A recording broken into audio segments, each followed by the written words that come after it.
Because of Teach for America, I'm inspired. I had an absolutely life-changing experience in the classroom that led me on a path towards a career I never thought I would have. I ended up staying in the classroom for 8 years, and during that time, I committed not only to helping to close the achievement gap within the schools, but it also committed me to this city. Being a teacher and being in this position has helped me understand that we all have leadership, and we all can be leaders depending on the things that we want to do and the steps that we take to go forward. But probably one of the most important aspects is that we have people who are very aware of the achievement gap.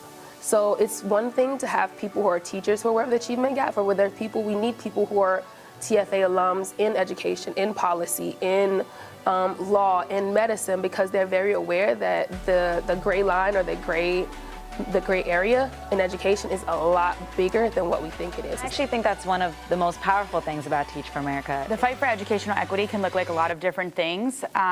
It could look like teaching, it could look like being a principal, but there were a ton of other ways to impact systemic inequity in our schools.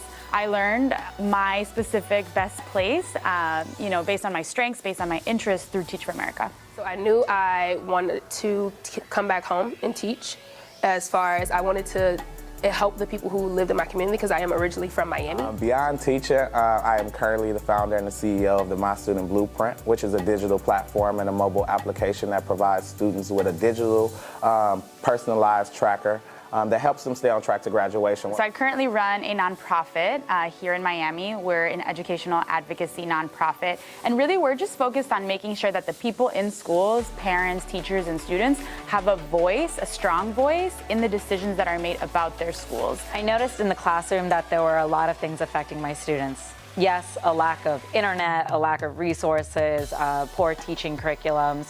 Those things definitely affect our students in a really big way. But there are other things that kind of lurk underneath the surface. And one of those things was health inequity. And so I actually decided to go to medical school. And at the Miller School of Medicine, which is right here in Miami, actually in Overtown, we put on health fairs. And I moved one of our health fairs to Holmes Elementary. And there we started really focusing on the pediatric population and helping them make sure that they were getting their hearts checked, making sure that they had good dentition, that they could see in the classrooms. Not only have I been able to impact scholars in terms of their academic achievement, but even who they are socially, as well as emotionally. The great thing is that we have so many alumni, so many core members here that are dedicated not only to the school systems here, but we're so dedicated to the students here. I think the students here really have captured us, and that's why so many of us want to stay and want to continue to do this work in Miami.